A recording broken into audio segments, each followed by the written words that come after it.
दोस्तों, निर्बल को दंड और सर्वश्रेष्ठ की रक्षा प्रकृति के विकास का सिद्धांत है।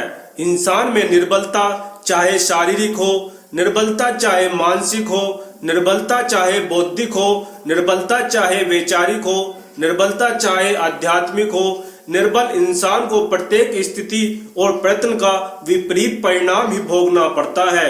निर्बल व्यक्ति अपने प्राकृतिक और जन्मसिद्ध अधिकारों से भी समुचित लाभ नहीं उठा पाता है।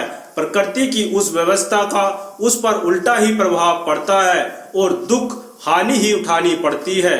स्वास्थ्य खराब हो जाता है, सामान्य आहार भी उसे नहीं पचता है, स्वादिष्ट व्यंजन भी अस्वस्थ व्यक्ति को अरुचिकर लगने लगते हैं। ऐसे व्यक्ति के लिए मधुर संगीत, मनोरंजन, सुख सुविधाएं, धन दौलत सब कुछ व्यर्थ हो जाती है। यहाँ तक कि वह चैन की नींद भी नहीं सो सकता है। स्वास्थ्य खराब होने का कारण निर्बलता ही तो है।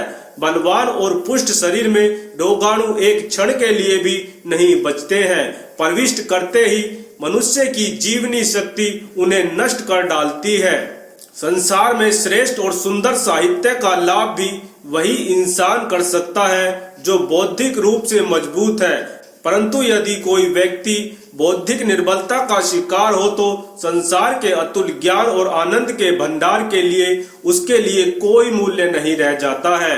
इसी प्रकार मानसिक निर्बलता के कारण व्यक्ति प्रकृति या ईश्वर के द्वारा दिए गए उन अवसरों का भी कोई लाभ नहीं उठा पाते हैं जो आगे बढ़ने के लिए जरूरी होते हैं। जिस व्यक्ति का मनोबल मजबूत होता है वह विपरीत परिस्थिति में भी आगे बढ़ता है और ऊंचा उठता चला जाता है। इसके विपरीत मानसिक रूप से निर्बल व्यक्ति उन परिस्थितियों में निराश हो जाते हैं, अपने कर्तव्य को भूल जाते हैं, अपने लक्ष्य को भूल जाते हैं, अपना मानसिक संतुलन खो बैठते हैं। आध्यात्मिक दृष्टि से निर्बल व्यक्ति आध्यात्मिक क्षेत्र में भी कोई प्रगति नहीं कर पाता है। उसके लिए यह आनंद शांति अति दुर्लभ ही नहीं असाध्य भी होती जाती है, जिसे आत्मबल संपन्न लोग प्राप्त कर जीवन को सफल बना लेते हैं। मित्रों, इस बात को हमेशा याद रखना कि प्रकृति की सारी शक्तियां मनुष्य के हित में ही काम करती हैं, लोगों को आगे बढ़ने के लिए प्रेरित करती है। आपको यह जानकर हैरानी होगी कि आध्यात्मिक भाषा में इन्हीं शक्तियों को देवता कहा गया है। वेदों में सूर्य, चंद्र, वरुण, इंद्र आदि बहुत से देवताओं का उल्लेख है, परंतु वास्तव में यह प्रकृति की ही विभिन्न शक्तियां हैं। कमजोर व्यक्ति के लिए दूध मिश्री भी उसे अपच पैदा कर देती है। चाकू और सुई जैसे औजार मनुष्य के दैनिक जीवन में होने वाले कार्यों को सरल बनाने के लिए ही बने हैं। असावधानी अन्य कारणों से किसी के हाथ या पांव में छिद जाए तो उन औजारों का क्या दोष है। अपनी शक्ति और सामर्थ्य की उपेक्षा करने वाले निर्बल व्यक्ति भी इसी प्रकार की असावधानी के कारण प्राकृतिक शक्तियों से हानि उठाते हैं। इस हानि के लिए उन शक्तियों को कदापि दोषी नहीं ठहराया जा सकता है। जो तत्व बलवानों के लिए सहायक सिद्ध होते हैं वही निर्बलों के लिए घातक बन जाते हैं। अगर हम ऋतुओं का प्रभाव लें तो सर्दी शक्तिशाली के लिए स्वास्थ्य और बलवर्धक तथा सक्रियता बढ़ाने वाली होती है। निरोग और स्वास्थ्य प्रेमी जन सर्दियों में तरह तरह से अपना स्वास्थ्य का लाभ प्राप्त करते हैं, परंतु कमजोर लोगों के लिए तो यह सर्दी जुखाम बुखार से लेकर निमोनिया गठिया जैसे रोग उत्पन्न करने वाली बन जाती है। स्वस्थ व्यक्ति प्रातः काल की सुहानी धूप में प्रकृति से जीवनी शक्ति प्राप्त करता है, परंतु कमजोर के घर के भीतर बैठकर आग तापनी पड़ती है। धूप और हवा उसे बीमार बना देती है। संसार में सम्मान और प्रतिष्ठा भी शक्तिशाली को ही मिलते हैं। कमजोर और क्षीण मन वाले लोगों को हर कोई क्रूर दृष्टि से देखता है। क्या तुम नहीं जानते हो कि शेर को उसकी ताकत और स्फूर्ति के कारण ही जंगल का राजा कहा जाता है। सामान्य व्यक्ति भी सिंह का पराक्रम और शक्ति का प्रतीक मानता है। राजा महाराजा तथा सरकार भी उसके चित्र को राज चिन्ह के रूप में प्रतिष्ठित करते हैं। इसके विपरीत निर्बल बकरी और खरगोश को जंगली जानवरों से लेकर मनुष्य और देवता तक खा जाते हैं। उन्हें हर घड़ी अपने प्राण का वह ही बना रहता है। छोटे छोटे पेड़ पौधे जो बारिश और सर्दी में उग आते हैं, बसंत के आते ही सूख जाते हैं और नष्ट हो जाते हैं, जबकि उसी बसंत में बड़े वृक्ष लहलहाने लगते हैं, उनमें नई कोपले फूटने लगती है। अशक्त और निर्बल का अस्तित्व हर स्थान में असुरक्षित ही रहता है। निर्बल व्यक्ति हर स्थिति में असुरक्षित ही रहता है। निर्बल लोगों के विकास में कोई भी सहयोगी नहीं बनता है, यहाँ तक कि भगवान भी उन पर घात लगाए बैठा रहता है। मृत्यु भी है तो ऐसे ही निर्बल लोगों को अपना पहला शिकार बनाती है। मित्रों, उत्तम की रक्षा करना प्रकृति के विकास का सिद्धांत है, इसीलिए उसकी व्यवस्था में निर्बल और अशक्त लोगों को कदम कदम पर खतरे और हानियां ही उठानी पड़ती है।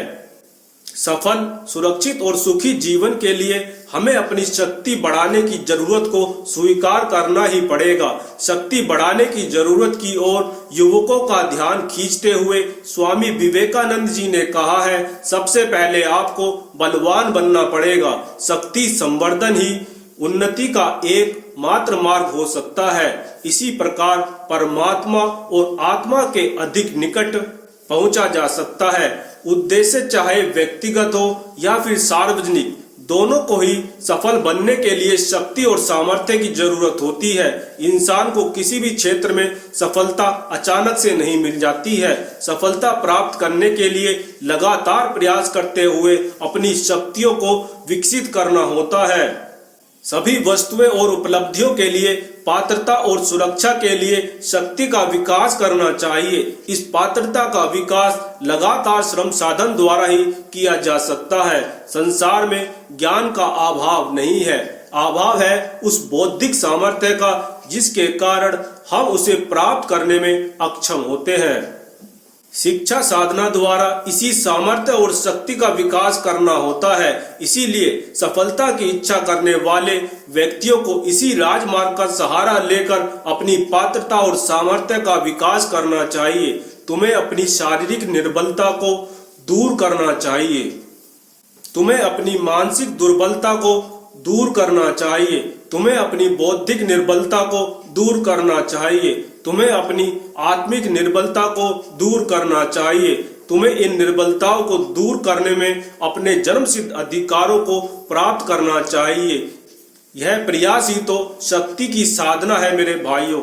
इसी साधना द्वारा अपनी कमजोरियों को दूर करके तुम अपने चारों ओर फैली हुई आनंद और सफलताओं के तत्वों का लाभ उठा सकते हो। मित्रों, निर्बलता एक ऐसा अपराध है, निर्बलता एक ऐसा पाप है, निर्बलता एक ऐसा रोग है जो अन्य लोगों को भी उनके मार्ग से भटका देता है, उन्हें विपत्तियों के गड्ढे में गिरा देता है। इस संसार की प्रकृति के विधान में निर्बलता को कठोर दंड लिख दिया गया है। अगर तुम समय रहते सावधान नहीं हुए तो तुम्हें उसे भोगना ही पड़ेगा। अभी भी समय है, नहीं निकला है। आज भी यह संकल्प कर लो कि हम अपने स्वास्थ्य को स्वस्थ रखेंगे। अगर कोई भी बीमारी है तो उससे दूर करेंगे। हम अपने आप को आर्थिक दृष्टि से मजबूत करेंगे, हम अपने आप को पारिवारिक दृष्टि से मजबूत करेंगे, हम अपने आप को सामाजिक दृष्टि से मजबूत करेंगे, हम अपने आप को राजनीतिक दृष्टि से मजबूत करेंगे। आप जीवन में उन्नति करें, यही प्रार्थना करता हूँ। मुझे ध्यान पूर्वक सुनने के लिए बहुत बहुत धन्यवाद।